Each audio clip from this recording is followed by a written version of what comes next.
If content creation feels like a full-time job on top of your full-time job, this episode's for you. From time-saving tricks to burnout busters, we're diving into how to create content with strategy, no stress.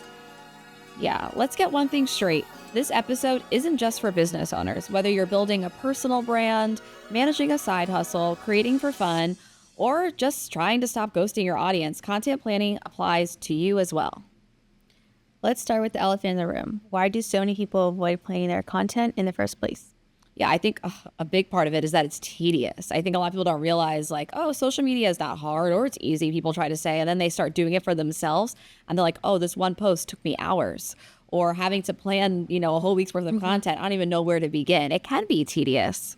And there's a lot of how-tos. I get a lot of questions, how do I do this? Or how do I find this? Or a lot of technicalities that they don't really consider. People don't realize it on the outside. Yes. I also think another thing is a lot of people, they avoid creating content because they have perfectionism. They want everything to be perfect. They want nothing to have like a crinkle or a crease or the edit to be smooth. And sometimes with social media, done is better than perfect. And you have to kind of take the perfectionism out the window because it's better to post 10 things than to have one thing sitting in your drafts that no one's ever going to see. Especially if you're a personal brand showing your day-to-day. That's the reality of your day-to-day. It's not going to be perfect and polished and planned. Yes, sometimes so it's those moments those moments too where it's not so perfect that add to the authenticity. And I think a lot of times too, when it comes to planning content, people feel like, it kills creativity. Yes. It's gonna make me feel so stale and boring. But that's not the case. Actually, the opposite. It leaves room for creativity. Yes.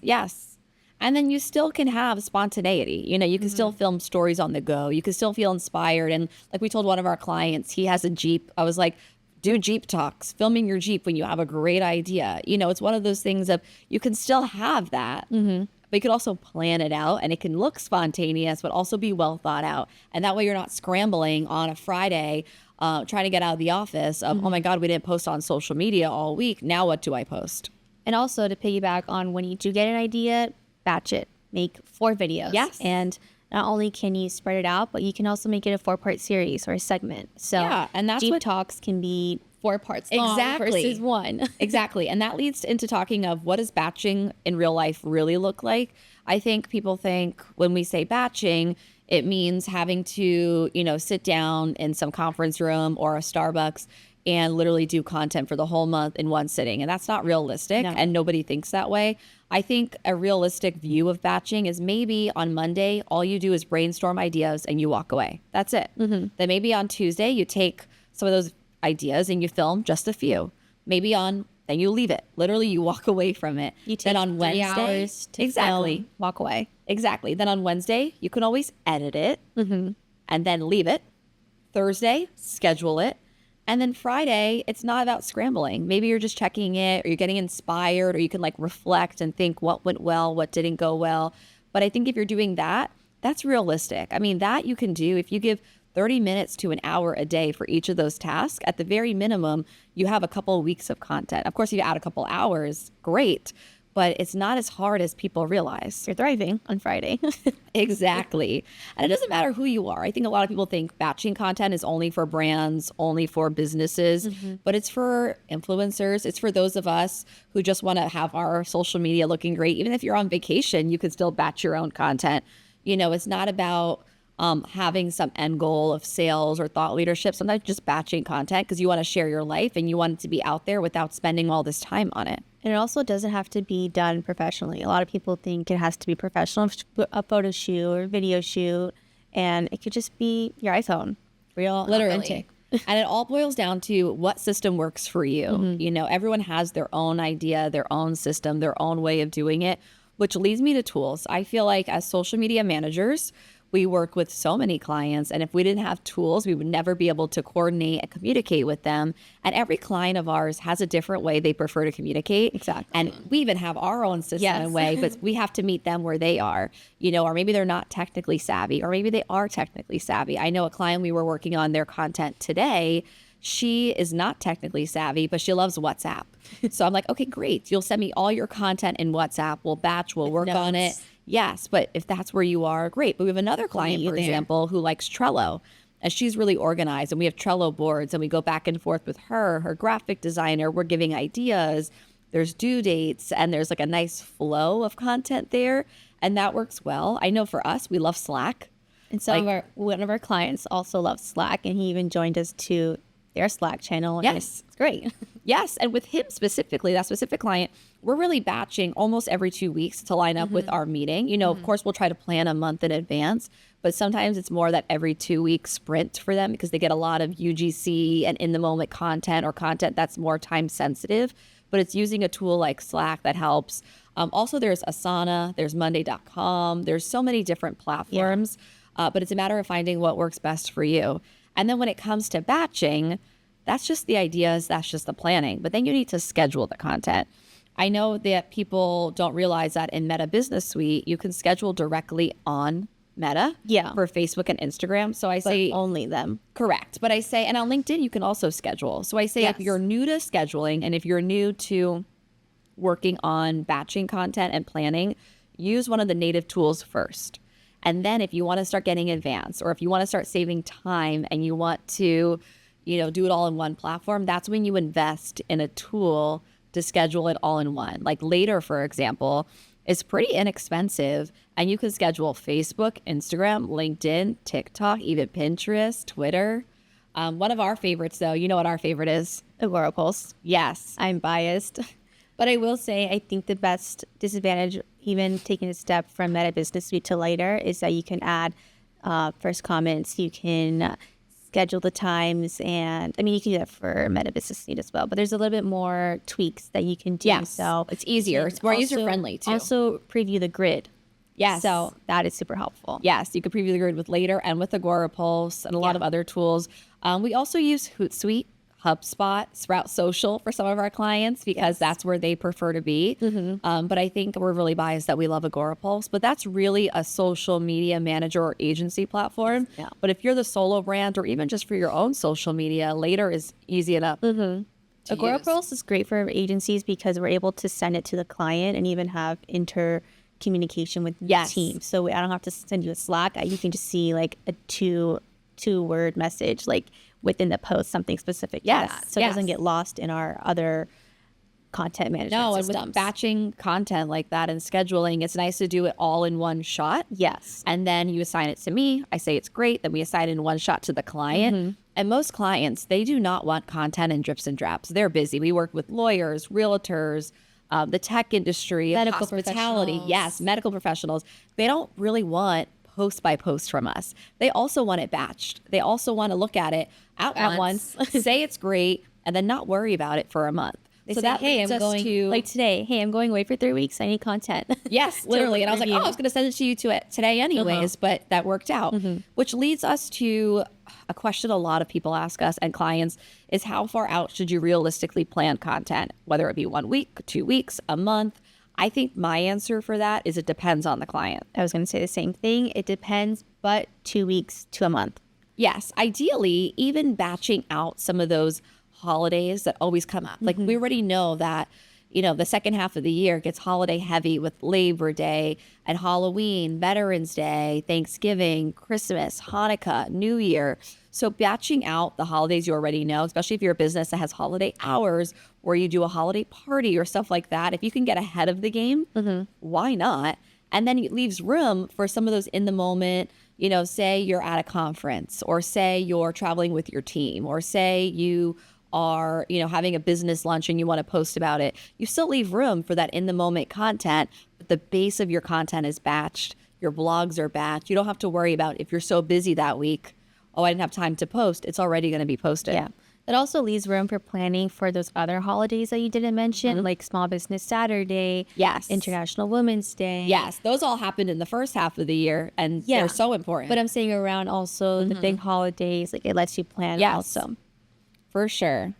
And then I think a lot of people get stuck when it comes to batching, scheduling, and planning content of having to have a creative idea for each post. And it's not about having a new or creative idea for each post. It's all about repurposing. You can get 3 to 5 posts from one idea. I mean, you can turn one blog post into a carousel, into a static, into an infographic, even a reel. Like, people don't realize you can stretch out the content. One blog post can really turn into 4 or 5 posts. And then in a month, you're hitting that blog over and over in different ways. It may feel redundant. And I know for myself, when I was doing so, it felt like, oh my God, I'm repeating myself. But it's not redundancy, it's consistency. Yes. And people learn and read and listen in different ways. Some people are visual learners. Some people like to read. Some people like to watch a video. So when you're saying kind of the same thing over and over in different ways, it's not really that repetitive. It's more hitting the point in all different ways to feature and to appeal to all those different learning styles. And when you're doing so, it feels redundant, but also, like, if you think about it, how many brands are, it's just brand consistency and everyone's Exactly. And then also look back at your top content from the past. So if there's a reel that, went viral in 2022, maybe you can redo it, or maybe you could take that viral reel and make it a carousel, or take that viral reel and make another reel, or turn that reel into a blog post and expand on it. Or maybe you can duet it and say, why things have changed. Maybe it's something, what you recommended in 2022 is so different in 2025. But it's looking at what you already have and improving it. And you don't have to start at zero. I know for me, I can't stand, I'm not a painter, a drawer. I'm so creative in more the theatrical sense or graphic design sense. Yeah. But like, give me a pencil or like a marker or paint and a white piece of paper, and like that's freaks me out because it's just staring at blank. I like to have somewhere to begin. I like to have lines to draw in, and I like to be able to fill in things. So it's kind of the same thing. If you're looking at your past content, that's a great way to start. I know we love to do in case you missed it, for like a client's press release or trending audio or trending video, like you said. So it's always good to repurpose. Definitely. So let's discuss how we manage all client content across platforms. As you know, we just said, we live and die by systems. Yeah. Each client has their own customized calendar, but it all starts with the strategy, doc, content pillars, and key messaging. Yeah, we really do break down those pillars. We want to make sure that it's not 10 reviews in a row or not, 12 before and afters in a row. So it's looking at the pillars, spreading out the pillars in a month. And that's a great way to start too. If you're a business and you don't know how to begin content, look at your pillars. Say you're in the medical field. One pillar could be your team and your staff, introducing them, featuring them. Another pillar could be testimonials and patients. What are people saying about you? Another could be education. Another one could be maybe the location, the community aspect. Where are you? Are you volunteering? Are you part of other things? And then that fifth one could always be a wild card, Or services. Correct. Services There's too. a Rolodex of services. Exactly. I'm sure that they and that offer. could even be the sixth pillar. Rotate within Exactly. those services. So right there, we just quickly on the spot named 6 pillars for a medical business. When you have those 6 pillars on paper, then you find content to batch and fill. And that way you're not stuck having to think about it every day. And of those 6, if you're doing 3 to 4 posts a week, that's about, 12 to 16 a month, and you have 6 pillars, you really only have to find 2 pieces or so, 2 to 3 pieces of content per pillar, and you're done. Yeah. So it's not as hard as people think. And I also, we talked about tools. I know we definitely rely on shared Google Drives, our meeting agendas, and scheduling tools like Agorapulse, Later, Hootsuite, Sprout, and HubSpot to keep everything centralized and organized.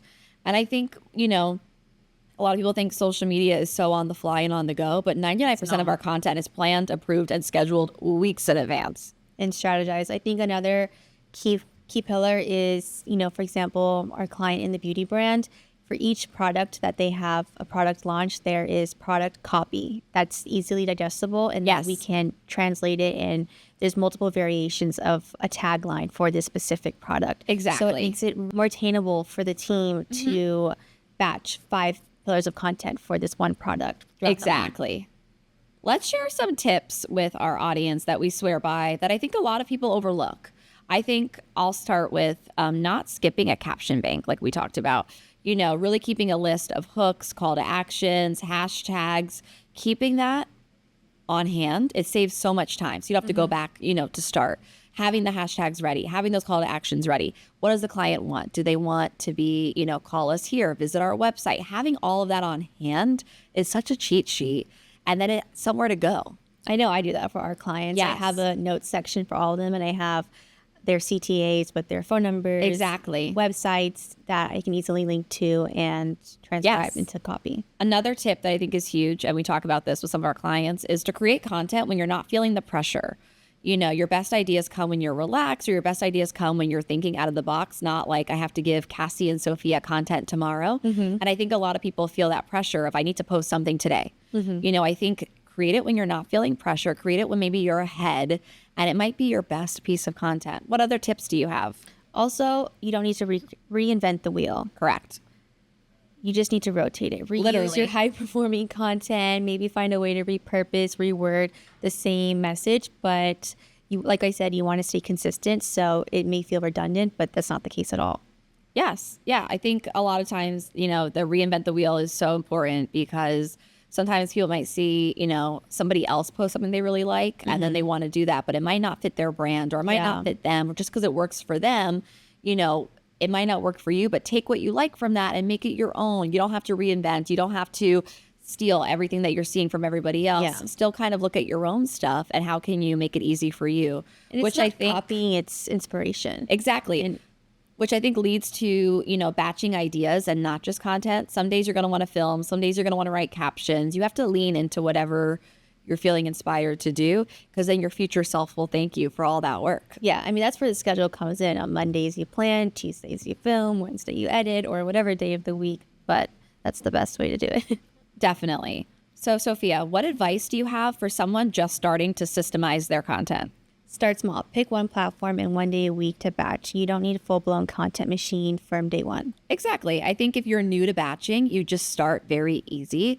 You know, maybe you plan one post a week, or you do something every Friday and you watch it just post on its own and you see how it goes. And then you go from there. I think a lot of people, when they think batching, like, okay, I'm going to commit to it, I'm going to really do it. And then they go overboard and then they're burnt out. Yes. So I agree with starting small. And that's where maybe planning might kill the creativity because it's batched exactly too large. Yes. And then I think my advice I have is to find your repeatables. A lot of people don't realize that a weekly tip, a behind the scenes testimonial, sometimes that becomes a series, and that's something you can plug into your calendar regularly. You know, maybe you're always doing some sort of behind the scenes twice a month. Then you know you have that coming each month. Maybe you know you're going to do a testimonial every Friday. Then you know that's coming. It's one of those things of not that you have to commit to a day or commit to, you know, a certain time to post it, but you're committing to the idea, and then you're not struggling for ideas. And people really do lean into series and multiples segments of posts. Yes. And you think that, oh, it's repetitive. And it's no, people go to you because they know that you have that. Or they go and they watch because they know it's there. It's almost like, you know, having a radio show, and at the end of a radio show, people are writing, you know, dear whoever, and they want advice. A lot of people know it's happening and they still wait for it and they still want to be part of it. Or they know, lean into that. They know that their show drops or airs every Wednesday at this time. So they look forward to it. So yes. What's another piece of advice you have? Document your own system as you go. Yes. Even if it feels messy at first, having a reputable process makes scaling, whether to a team or assistant, so much easier. Yes. And I know we have almost a different system for every client. Yeah. But one of the systems that just comes to mind with a client of ours is they like to schedule in Hootsuite. And with Hootsuite, you know, you can't really look at the calendar laid out very easily. And they have a couple people on their team who have to approve. It's a couple of us who are working on it. So we do an old school Google spreadsheet for them, which we don't do for most of our clients because I find it, you know, sometimes it's redundant. Yes. But for them, it works because they need to be able to look at it quickly and get some approvals. And that system, you know, while it's kind of, like I say, messy, or it can be, you know, more down and dirty, it works. More of an eyesore. Yes, but it works. And we're getting their approvals. We're collaborating. So it's a matter of finding what works for you. And it's not necessarily, no one's seeing those drafts. No one's seeing the process. And it's just like an artist has, you know, when they're getting into a character, or when they're painting a painting, no one's seeing what goes behind. Everyone only sees the finished product. Same here. And same for even like as on our end as social media managers, it's easy for me to look back on, you know, the past month. So I can quickly look at what we've done right there all in one shot. Exactly. Versus going into the platform and scrolling through all the content that we've posted for them. Exactly. And I think my last piece of advice for this is if it feels overwhelming, just focus on consistency over perfection. A B plus post that goes out beats an A plus post that's stuck in the drafts. It's done is better than perfect. Let's be real, creating content doesn't have to be chaos. If your social calendar feels like a full-blown panic attack, it's time to reclaim your time. With a little batching and a lot of repurposing and the right tools in your corner, you can show up without burning out. And no, this doesn't mean turning into a robot. It means working smarter, not harder, so you can actually enjoy the brand you're building. If this episode helped you feel even 5% more in control of your content life, screenshot it, tag at You Heard It Here podcast, and tell us what's your biggest content planning win or what's your go-to tool. We may share it on our stories.